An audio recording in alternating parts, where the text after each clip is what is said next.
Mid-war on the Eastern Front, the landscape was already scarred into a kind of geometry, trenches cut like seams, tree lines reduced to splinters, and open ground measured not in meters but in seconds. In one sector, German armoured units gathered with a familiarity born of success. Steel was concentrated where it always was before a rupture, on a shallow rise, behind folds of earth, engines idling under camouflage netting as crews waited for the order that would turn stillness into motion.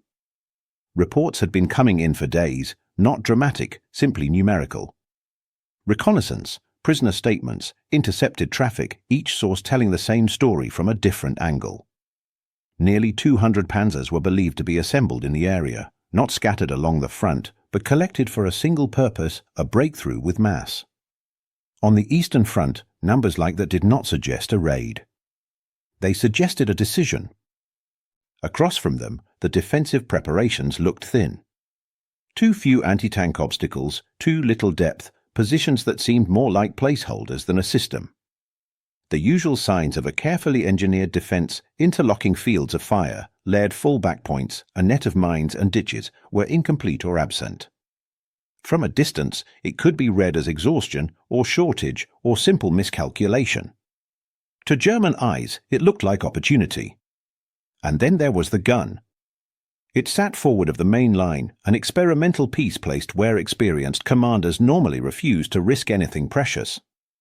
Its profile was low, its carriage unfamiliar, its silhouette not yet part of anyone's mental catalogue.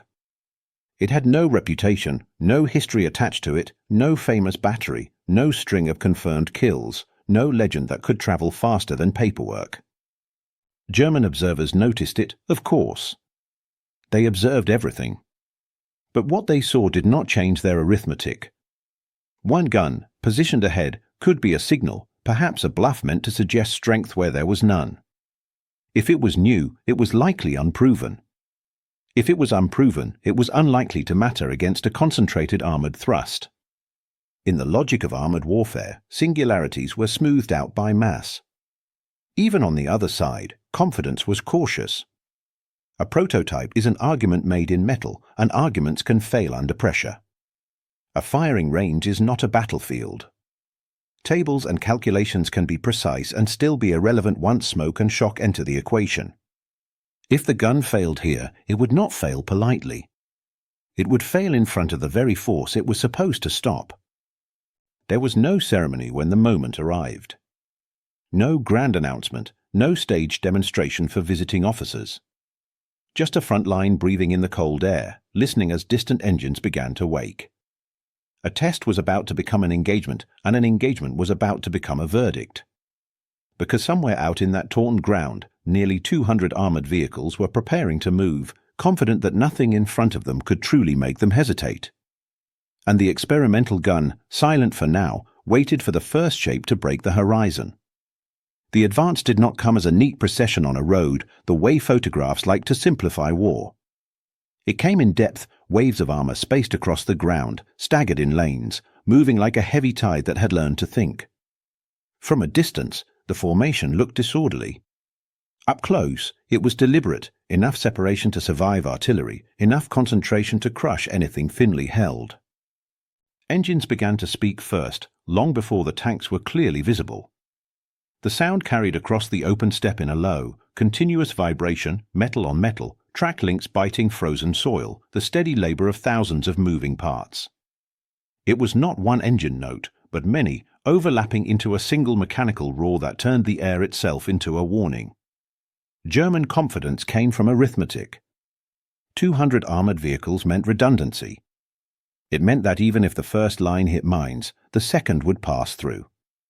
If one platoon stalled, another would pivot and continue. Mass was not just strength, it was insurance against surprise. The assumption was simple: no defense could destroy enough, quickly enough, to matter. Behind the armor, infantry followed without hesitation. They moved in the shelter of steel, close enough to use the tanks as cover, far enough to avoid being trapped by burning wrecks. Their role was familiar: secure the ground the Panzers broke open, flush out anti-tank crews, keep momentum alive. In combined arms doctrine, the advance was a machine, and each component believed the others would do their part. On the other side of the field, the experimental gun remained silent. No ranging shot. No premature reveal. Just a dark shape held under camouflage, its crew listening to the sound grow louder while doing nothing that could betray their position. The discipline required was its own kind of violence, resisting the urge to fire simply because the enemy was finally within reach. And as the distance closed, assumptions hardened. German observers watched the quiet line and read it as weakness. If the defenders had a weapon worth fearing, surely it would announce itself by now. In the gun pit, the crew watched the spreading armor and felt the opposite pressure, that this could be too much for any single piece, however well designed. Each side carried a private certainty, shaped by doctrine and habit, not yet tested by evidence. The first tank crested into clear view, then another, and another, steel multiplying across the horizon as if the earth were producing it. The gun still did not fire. And in that final moment of silence, the question was no longer whether contact was inevitable, but whether one hidden weapon could turn mass into vulnerability once it finally spoke. The weapon waiting in that shallow earthwork did not arrive with ceremony. It came the way so many late-war solutions arrived, by rail, under tarpaulin, accompanied by paperwork thick with qualifiers. Experimental. Limited issue. Field evaluation. It was placed forward not because the front trusted it, but because the front had run out of better answers. Its crew were not famous men, and that was part of the point. They were trained gunners and loaders drawn from units that had already learned what German armor could do to an unprepared line. Their movements around the carriage were practiced, almost quiet, as if noise itself could be a mistake. They checked elevation, traversed the barrel through its arc, rehearsed each step until it became automatic. In war, routine is often the last thing a soldier can truly control. But the gun had no combat pedigree. It had not yet earned the small, brutal respect that frontline troops gave only after proof, after a weapon had saved lives under fire, after it had worked when weather and panic and mud were doing their best to ensure it would not. There were no confirmed kills painted on its shield, no stories passed between batteries. It existed, for most men at the front, as a rumor wearing steel. Its production numbers were limited, and everyone knew it. That fact shaped how it was treated, not as a reliable tool, but as a scarce experiment that could be withdrawn as quickly as it had arrived. A weapon produced in handfuls cannot anchor doctrine. It can only haunt it, an idea waiting for validation, a question in metal asking whether the future is already here. Training reflected that uncertainty. Crews were instructed carefully, sometimes cautiously, as if each round fired in practice was both a lesson and a risk. The gun demanded precision, range estimation, disciplined fire control, maintenance that could not be improvised. It was not forgiving, and it was not meant to be. The theory behind it assumed that the enemy would not give second chances. Even allies doubted its role. Some saw it as too heavy, too specialized, too dependent on ideal conditions. Others believed the front needed more mines, more conventional anti-tank guns, more infantry support, proven answers rather than a single technical wager. In staff discussions, it was easy to treat the weapon as symbolic, a sign that engineers were working, that innovation existed, that the situation was being managed. So expectations remained minimal. The gun was positioned, its arcs measured, its ammunition counted, and the men around it were given no ground promises, only the ordinary order to hold. Because in war, belief often lags behind invention.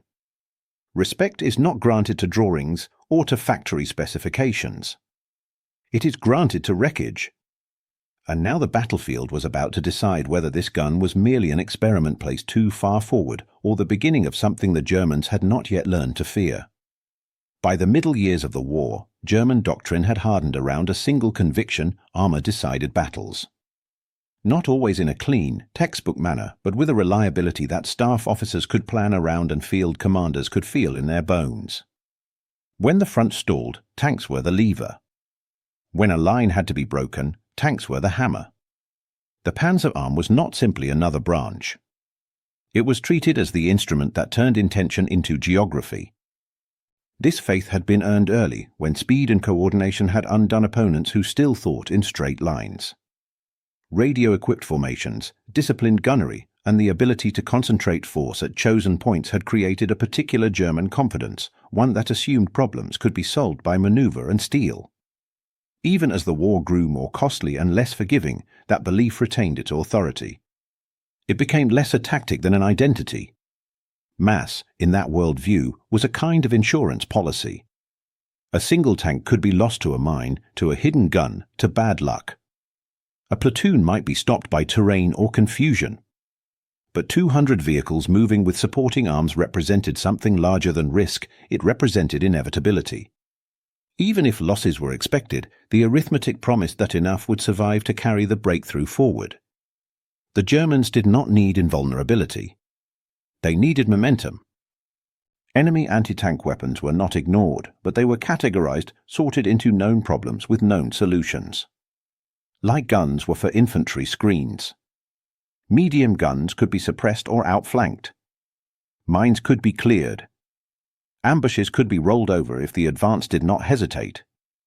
In briefings, threats were turned into tables, and tables became reassurance. The battlefield was made legible by classification. Penetration charts reinforced that confidence. At given ranges and angles, armor thickness could be compared against enemy calibers, and numbers could be turned into predictions.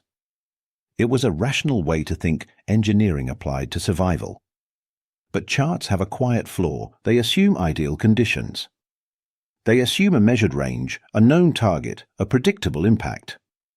They cannot easily account for fear, for dust, for concealment, or for an unrecognized weapon placed where it should not be. And so, 200 vehicles felt unstoppable not because German officers believed in miracles, but because they believed in systems. In doctrine. In metal built to specification.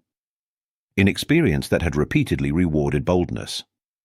The larger the mass, the smaller the role of chance, so it seemed. That is how arrogance often arrives in war. Not as laughter, not as theatrical contempt, but as calm certainty. A settled mind. A belief that the problem has already been solved before the first shot is fired. And somewhere ahead, in an uncelebrated gun pit, a weapon with no reputation waited to test whether German certainty was knowledge or merely habit. Long before the first tank moved, the real battle had already taken place in map rooms and dugout headquarters, where men argued over lines that represented lives. Allied command could read the signs as clearly as the Germans could: intercepted messages, reconnaissance reports, the subtle shift of activity behind the enemy's front. The massing armor was not a rumor. It was a forecast. And the question was not whether an would come, but where it would fall and what would be left afterward. In those meetings, risk was not an abstract word. It was a measurement. If the breakthrough happened, the cost would be counted in kilometers lost and units cut off, in supply lines severed and artillery abandoned. But to commit an experimental weapon forward carried its own danger. A prototype could fail mechanically. A crew could be overwhelmed. The gun could be captured, studied, and turned into knowledge for the enemy. Even success could carry a price, the temptation to treat a one-time performance as a permanent solution. Conventional defenses, however, were simply not enough. The front lacked the depth required to absorb a heavy armored thrust. Minefields were incomplete. Anti-tank guns were present, but not in the density that doctrine demanded. Reserves were thin, exhausted, or committed elsewhere. In a perfect war, commanders choose from options. In this war, they chose from shortages. That is where the gun entered the discussion, not as a confident plan, but as a technical gamble. On paper, its figures were compelling: muzzle velocity, armor penetration, range. The numbers suggested a weapon that could reach through German steel at distances where older guns became uncertain. But paper is generous. It does not include mud or stress fractures or the way hurried crews can misjudge range when the horizon is full of moving targets. Engineers spoke in the language of theory. They pointed to calculations, to test results, to the logic of metallurgy and ballistics. They argued that the enemy's advantage was not mystical, it was material, and material could be defeated with the right energy delivered at the right angle. Commanders, meanwhile, spoke in the language of survival. They asked how long the gun could fire before being located, how many rounds were available, whether it could be withdrawn, whether one piece could matter when nearly 200 tanks were expected. The decision, when it came, was reluctant. The deployment was approved not with the confidence of a gamble one, but with the resignation of a man who has reached the end of safer choices. Orders were written carefully. Secrecy emphasized. The weapon placed where it could do the most good, meaning where it would be the hardest to save if things went wrong. Expectation stayed low because they had to. Hope can be dangerous in command. It can loosen discipline. It can create plans built on wishes. Better to assume the gun would fail and prepare to improvise afterward than to build the defense around a miracle. And so, in the cold soil of the forward position, the experimental gun waited, deployed not because anyone believed it would stop 200 Panzers, but because no one could afford to discover, too late, that it might have. The crew worked with the kind of discipline that comes when men understand they have been placed in a forward position for a reason no one will say aloud. They did not waste motion. The gun was leveled and anchored, its trail spades biting into the soil so recoil would not walk it backward shot by shot. The firing platform was smoothed where it needed to be smooth, packed where it needed to be firm. Small adjustments, an inch here, a wedge there, meant the difference between a clean engagement and a weapon that drifted off target under stress. They set range markers with care, not as decoration but as a substitute for time. Stakes and reference points were placed along likely avenues of approach, the broken fence line, the edge of a shallow depression, a lone tree that still stood because the artillery had missed it. Distances were measured and memorized. When the first tank appeared, there would be no opportunity to debate meters. The crew would need to see, decide, and fire with the certainty of a machine. Ammunition, however, was finite. This was not a battery supplied for a long duel. The rounds had arrived with the gun, counted like valuables, stored under cover, handled with the caution given to anything that could not be replaced quickly. Each shell represented a calculation in steel and explosive, also a decision about what to target, when to hold fire, when to accept that a shot taken too early could cost a better shot later. Escape routes were minimal, and everyone knew it.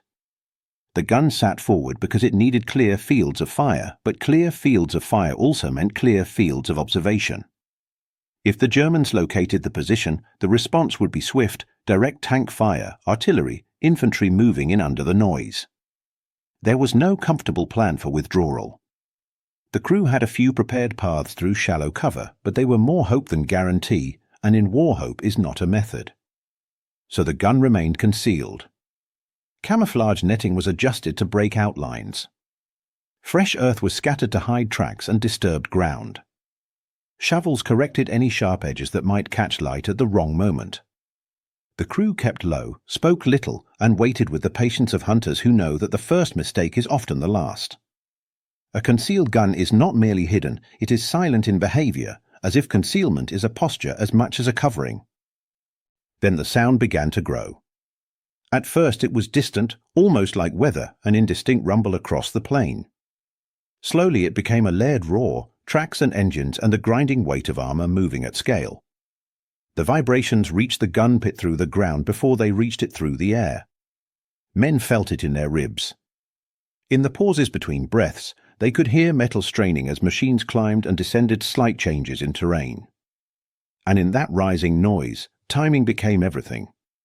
Fire too soon and the position would be exposed while the mass was still beyond optimal range. Wait too long and the gun could be overrun, its barrel still cold when the tanks arrived. The crew watched their reference points and listened to the approaching thunder, measuring the enemy not in emotion but in distance and seconds.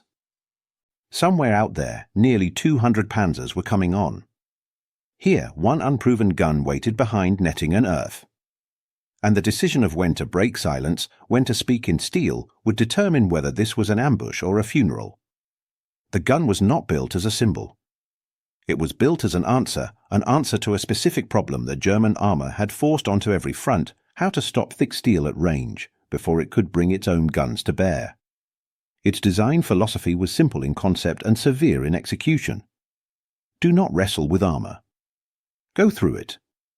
deliver so much kinetic energy to a small point that the target's protection stops being protection and becomes merely material waiting to fail.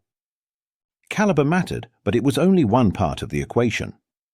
What truly defined the weapon was velocity, how fast the projectile left the barrel, and how little energy it lost before impact. High muzzle velocity meant a flatter trajectory, fewer errors in range estimation, and more force preserved at distance.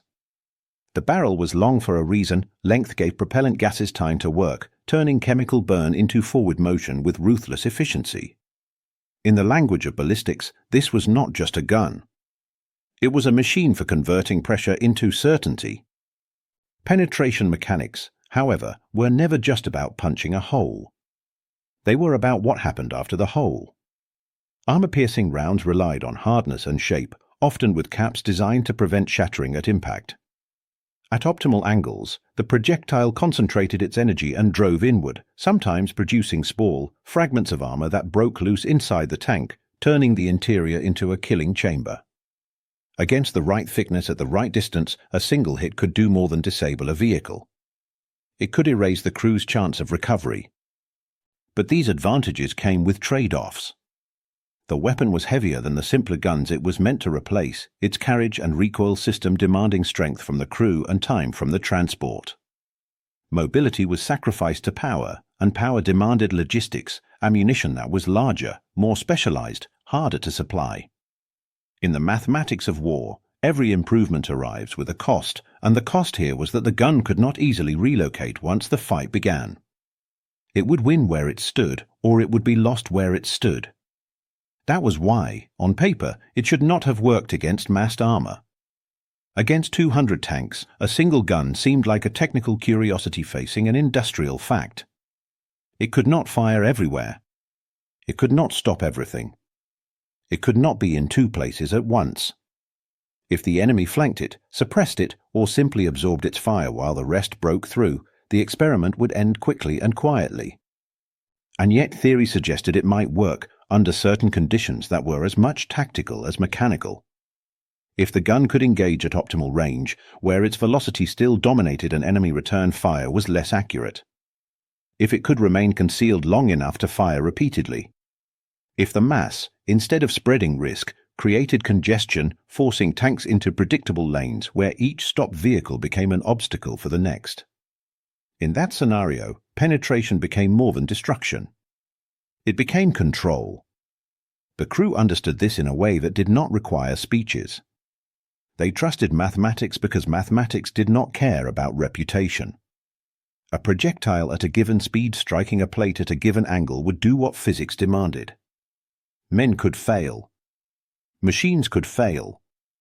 But the relationship between energy and steel was indifferent to fear. Now the first target was nearing the range markers.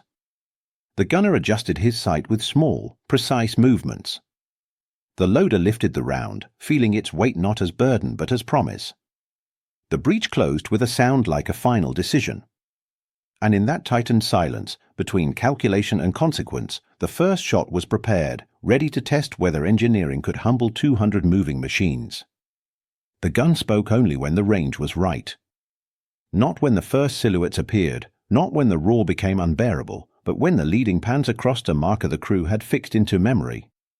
The gunner held the sight steady, made a final correction for angle and distance, and accepted the moment with the calm of a man who knows that hesitation is also a choice.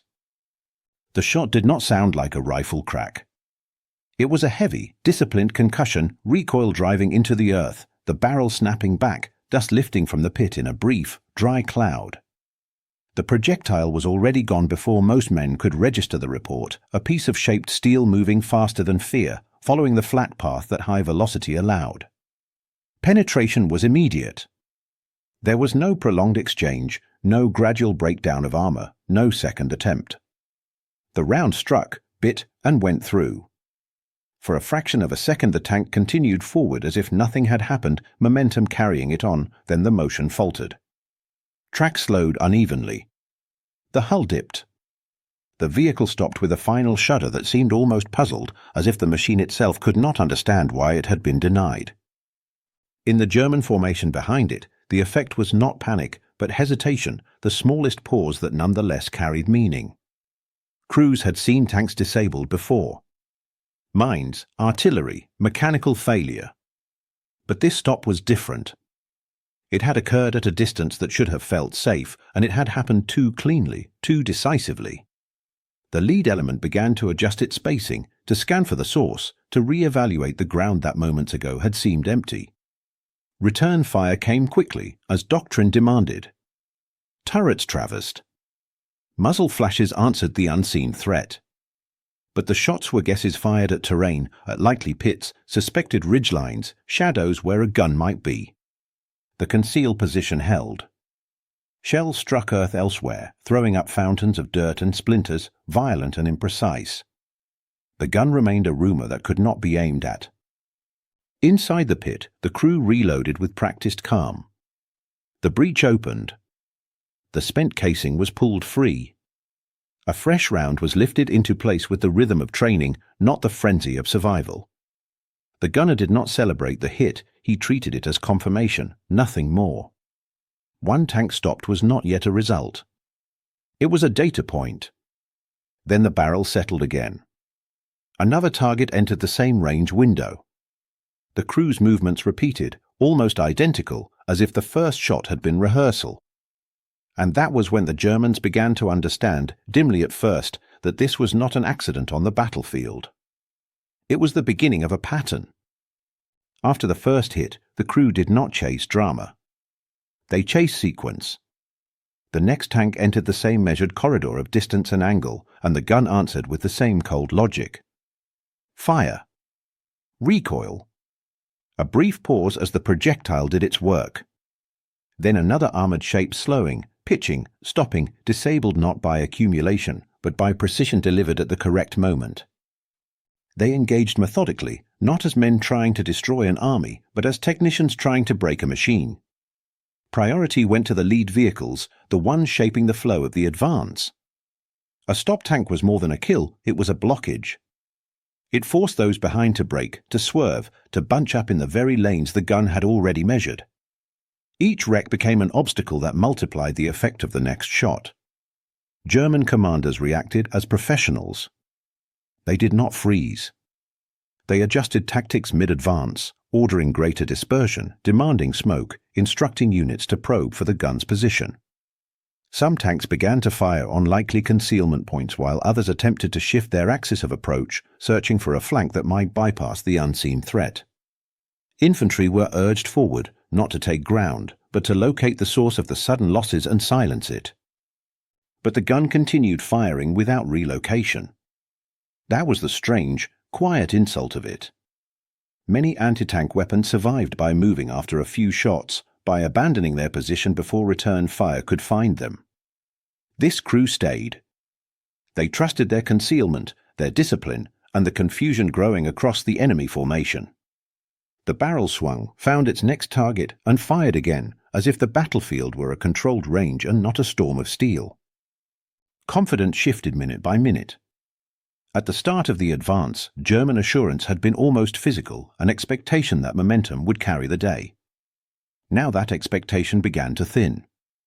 Tank crews started to pause before cresting rises, to scan longer than doctrine recommended, to angle their hulls instinctively as if armor could solve a problem that was no longer behaving like a normal threat. On the defending side, disbelief began to give way to an unfamiliar feeling, leverage. The sense that one point of resistance might actually shape the entire attack. The mass began to fragment. What had moved as a deep, coherent thrust started to separate into cautious clusters. Some vehicles pushed forward, others hesitated, others backed into cover, trying to avoid becoming the next clean stop in the gun's measured lane.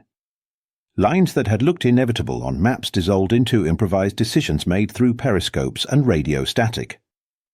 Assumptions failed under evidence. The Germans had believed that a single weapon could not matter against such concentration. The defenders had feared the gun was only a gamble. But each successive disabled tank was a statement in wreckage. The new gun was not merely capable, it was consistent. And consistency is what turns an experiment into a threat. Control changes hands in war not with a single dramatic moment, but with the slow transfer of initiative. As the German advance lost rhythm, the defenders began to dictate tempo. The attackers were now reacting, searching, recalculating, while the gun crew, still concealed, continued to choose when and where the next halt would occur. And with every shot, the question tightened: how long could German mass remain an advantage before it became the very condition that made them vulnerable? The German armour began to spread out, not in confidence but in self-preservation. What had started as a deep thrust now reformed into something defensive, vehicles seeking folds of ground, using smoke and distance, widening intervals in an attempt to deny the hidden gun easy shots. Spacing was supposed to reduce vulnerability to artillery. Now it was being used to reduce vulnerability to a single barrel that seemed to reach farther than doctrine had prepared them for. But dispersion has a price. The more the formation spread, the harder it became to coordinate as a single instrument. Radio calls multiplied, overlapping and contradictory, orders to maintain the axis, warnings about wrecks ahead, requests for smoke, demands for reconnaissance, reports of unknown anti-tank gun and heavy-caliber fire from units that could not see what was killing them. A maneuver that required tight timing began to unravel into isolated decisions. In theory, spreading out should have made the gun's task harder.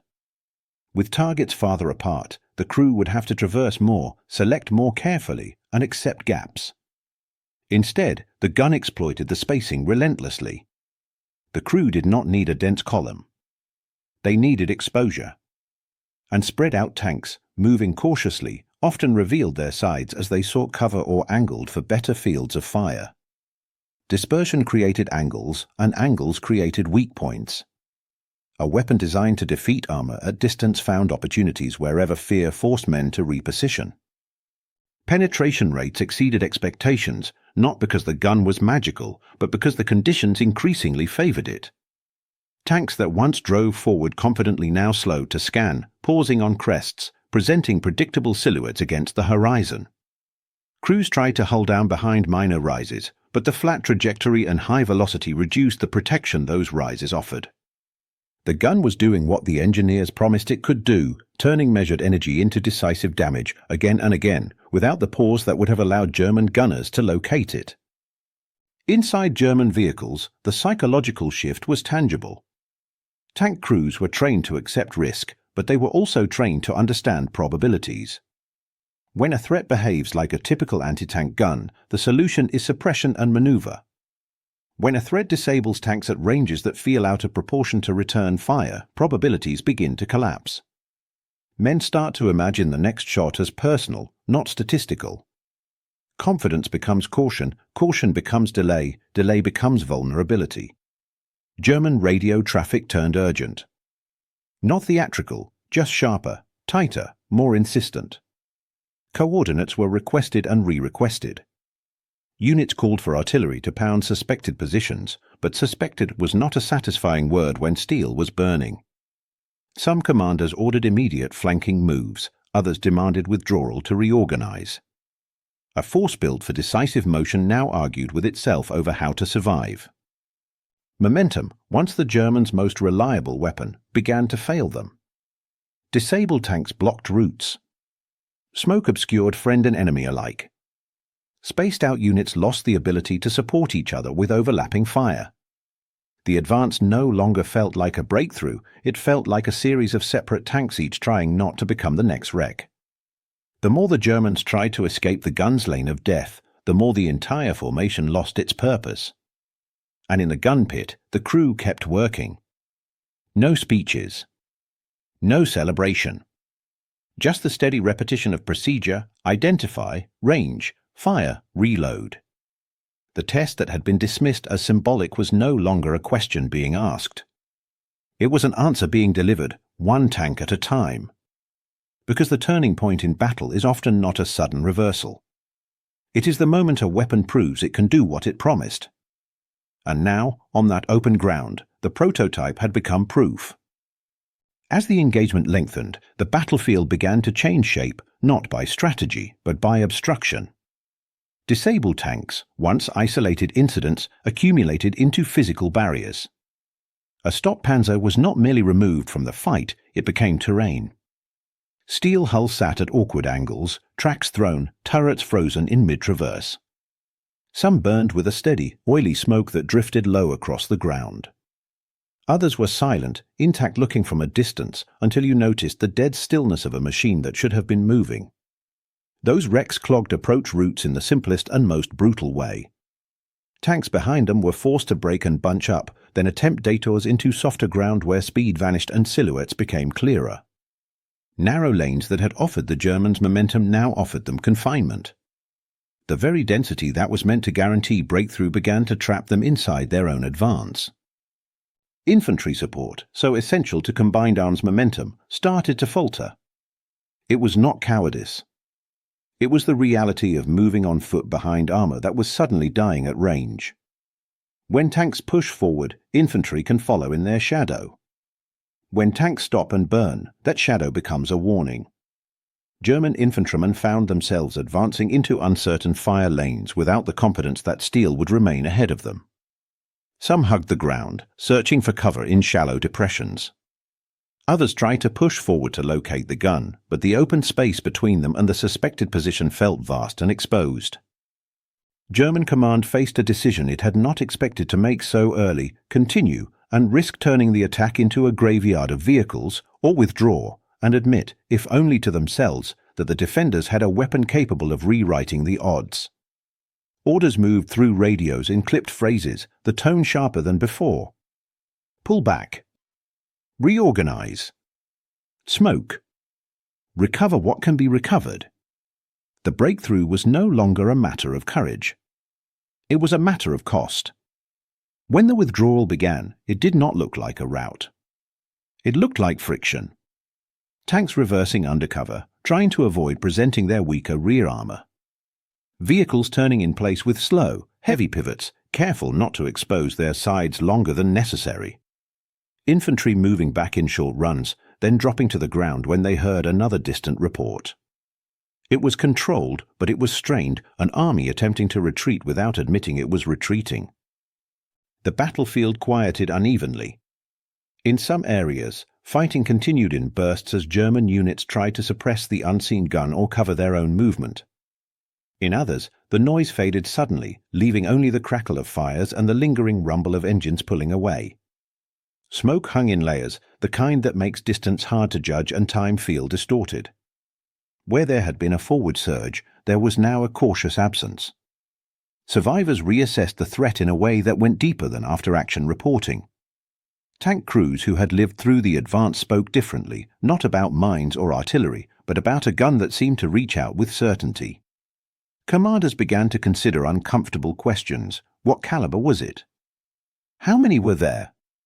Had the enemy deployed a new system, or had they simply hidden one weapon perfectly? The unknown expanded in their minds, and in war the unknown often weighs more than the known. And still, in the forward pit, the gun remained operational. Its barrel was hot, its crew exhausted, but the weapon had not been silenced. It had endured return fire, confusion, and the pressure of being alone against mass. The experiment had not broken. It had held. The impossible, in that moment, was not the number of tanks disabled. It was the reversal of certainty. 200 Panzers had arrived expecting to decide the day. One unproven gun had stopped them and left the field behind as evidence that doctrine can be defeated by a single point of truth. When the firing finally stopped, the silence felt unfamiliar. It was not peace, only the absence of immediate motion. Smoke still drifted across the ground in thin layers, and the air carried the dry, metallic smell of burnt propellant mixed with oil and heated paint. The battlefield had become a workshop of wreckage, and now it would be treated as one. Damage was assessed systematically, as armies always do once the danger recedes enough to let men stand upright. Officers moved forward with notebooks and field glasses, tracing the engagement the way an engineer traces a failure. They marked lanes of approach, noted where vehicles had stopped, compared the pattern of wrecks to the map that had predicted a breakthrough. War creates chaos. Afterward, staff work tries to restore order by counting. Wreck panzers were tallied with a cold precision that felt almost indecent beside the human cost. Some tanks were burned out, their interiors blackened, hatches open or warped. Others sat intact but dead, the kind that could fool the eye until you saw the track thrown or the clean puncture where a round had gone through. The numbers mattered because numbers were what the Germans had trusted, and now numbers were what condemned their assumption. In the gun pit, ammunition expenditure was reviewed in the same sober manner. How many rounds fired? At what ranges? How many confirmed penetrations? How many likely kills versus mobility kills? A gun's performance is measured not only by what it destroys, but by how efficiently it spends what it cannot easily replace. Each empty casing was evidence, each remaining round a reminder that the fight could have ended differently if the count had run out first. The crew showed exhaustion in small ways.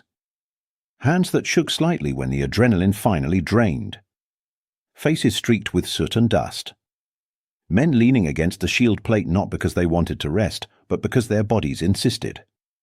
They had worked under the pressure of being a single point of resistance against mass, and now that pressure left a hollow quiet behind it. They were not celebrating. They were absorbing what had happened. Command verified reports before believing them fully. Messages went back and forth, cautious and repeated, because claims like this could not be accepted on enthusiasm. Confirmation teams checked the wrecks. Staff officers compared sightings. The story was tested in paperwork the way the gun had been tested in combat. In war, truth must survive both. And then the engineers demanded data. They wanted angles, distances, impact points, armor thicknesses, anything that could turn this day from an anecdote into a foundation. They understood what commanders did as well. A weapon that performs like this does not remain a curiosity. It changes planning, production, training, everything. By evening, the gun status had shifted.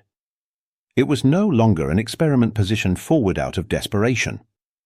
It was a proven instrument, stamped by the only authority that mattered on the Eastern Front, outcome.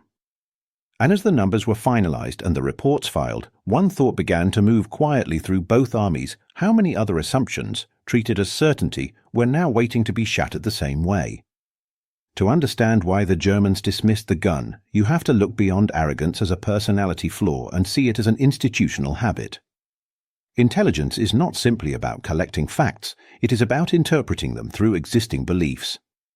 German reconnaissance could count vehicles and map roads, but it still tended to explain enemy capability in familiar categories: what guns the enemy usually had, what ranges were normally the dangerous, what could be assumed from past encounters. In war, pattern recognition is useful. It is also how surprises survive. German over-reliance on armoured superiority was not irrational. For years, the Panzer arm had been the tool that solved problems. When infantry stalled, armour restored movement. When defences stiffened, tanks brought shock. Success teaches the wrong lesson as often as it teaches the right one. It persuades an army that what worked before will work again, even when the environment has changed. By mid-war, German commanders could still imagine that mass would protect them from exceptions. They also underestimated single-point failure, the idea that one precisely placed tool, properly used, can disrupt an entire system. German planning assumed that to stop an armoured thrust you needed a network: mines, guns, artillery, reserves. That assumption was usually correct. But it created a blind spot. If a single weapon could reliably disable tanks at the ranges that shaped the approach, it could create congestion, hesitation, and loss of coordination, effects far larger than the gun itself.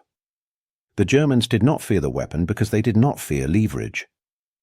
Doctrine lagged behind technology in the way it often does. Military doctrine is written in peacetime and revised slowly, but technology changes at the speed of urgent factories and desperate engineering. By the time a staff manual acknowledges a new threat, that threat may already be at the front. German anti-tank expectations were built around known calibers and known penetration limits. A gun that broke those limits did not merely add a new danger, it invalidated old assumptions. This is the danger of mass thinking. When you believe quantity will absorb the unexpected, you stop searching for the small variables that can destroy you. A formation of 200 tanks feels like a wall, and walls do not worry about single stones. But systems do. Systems fail at points: bridges, fuel, radios, choke points. And on that day, the German armoured system encountered a point it had not accounted for. Innovation is often ignored until it is proven, because proven things are safer to plan around. Yet war does not reward what is familiar. It rewards what works first. The Germans dismissed the gun because it did not fit their experience, and experience, in a fast-changing war, can become a form of blindness. The lesson was written in wreckage: the battlefield does not care what you believed yesterday. It only records what survives today, and what is left burning when your certainty breaks. War tempts commanders to believe in quantity because quantity is visible. 100 tanks can be photographed, counted, and paraded in briefings as proof that history is on your side. But leverage is quieter. Leverage is the difference between force and effect, the way a small, correctly placed action can change the behavior of a much larger system. On that Eastern Front field, the lesson was not that tanks were weak. It was that mass, without immunity to precision, can become a liability. Engineering is often discussed as if it is separate from courage, as if metallurgy and ballistics belong to factories while bravery belongs to men. But the battlefield refuses to honor that division. The gun was a force multiplier because it turned design into decision. It extended the defender's reach. It made distance meaningful again. It allowed a small crew to impose limits on what the attacker could safely do. In a war of machines, the right machine can restore balance faster than reinforcements can. Yet design alone is never enough. Skill amplifies engineering the way a steady hand amplifies a fine instrument. The crew's discipline, waiting for optimal range, refusing to reveal the position early, firing methodically instead of emotionally, was not merely professionalism. It was the kind of courage that does not announce itself. In many battles, the most decisive bravery is not the charge. It is the refusal to waste the one chance that matters. This is how war often rewards precision over spectacle. A dramatic counterattack can be inspiring, but it is also expensive. Precision is quieter and cheaper, but it demands preparation and restraint. One well-placed shot can achieve what 1,000 rounds cannot if it arrives at the right time, from the right angle, with the right purpose. The gun's work was not heroic in the cinematic sense. It was clinical. And that clinical efficiency is what made it so morally unsettling to the enemy. Arrogance, when it is exposed, is rarely defeated by speeches. It is defeated by evidence. The Germans did not lose their certainty because someone argued them out of it. They lost it because steel stopped moving. Because assumptions met a new set of numbers, penetration where it was not expected, lethality where it was not planned for, and control seized by a single point of resistance. Power was reframed in that engagement. Not as the side with more vehicles, but as the side that could shape the battlefield's rules. The gun did not win the war. It did something more specific and more revealing. It proved that advantage can be erased by a tool the powerful dismiss as insignificant. And when armies learn that lesson, they do not forget it quickly because the memory is not carried in slogans. It is carried in the silhouette of wrecks and in the quiet realization that one weapon, properly used, can change what unstoppable means.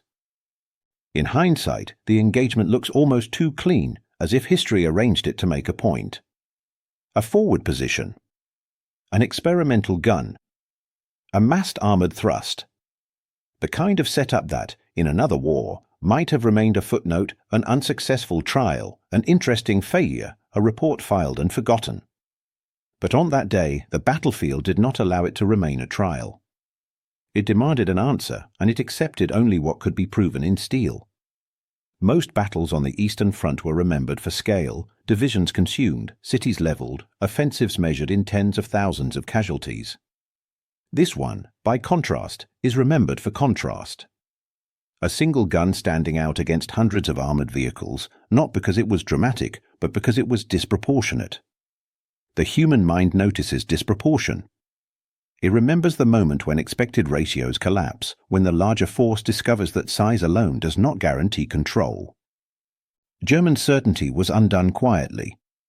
There was no grand humiliation, no theatrical collapse of morale. The Panzer arm did what trained forces do when something unexpected threatens to become catastrophic. It adjusted, withdrew, and tried to restore coherence. But inside that controlled retreat was a deeper disruption. A doctrine built on the assumption that mass could absorb exceptions had met an exception that multiplied with every wreck. The German machine had not been broken by superior numbers. It had been slowed, redirected, and denied by a weapon it did not consider decisive. This is how doctrine is rewritten in wartime without announcement. No one gathers the army and declares a new era. The change happens in briefings that become more cautious, in reconnaissance reports that suddenly include questions about calibers and silhouettes, in orders that emphasize dispersion, smoke, suppression, and the hunt for hidden guns before the advance commits. Manuals may lag behind, but behavior changes quickly when the cost of ignoring a new reality is measured in burning hulls. The victory, if it can be called that, was measured in halted momentum. Not in ground taken, not in banners raised, but in an attack that failed to become a breakthrough. On the Eastern Front, stopping momentum was often the difference between survival and collapse. A few hours of delay could save a reserve from being cut off. A denied penetration could prevent an entire line from folding. In that sense, the gun did more than destroy tanks. It preserved time, and time was one of the rarest resources in that war. History is shaped, again and again, by overlooked tools. Not always the largest weapons, not always the famous generals, but the quiet intersection of design, discipline, and necessity. A prototype becomes operational not when a committee approves it, but when it holds under pressure. An invention becomes strategy not when it is praised, but when it forces the enemy to change. And so the engagement remains what it always was, a test that was never meant to matter, placed forward almost as a gesture, watched with skepticism by men on both sides. Yet it ended as something else, a small, brutal demonstration that certainty is fragile.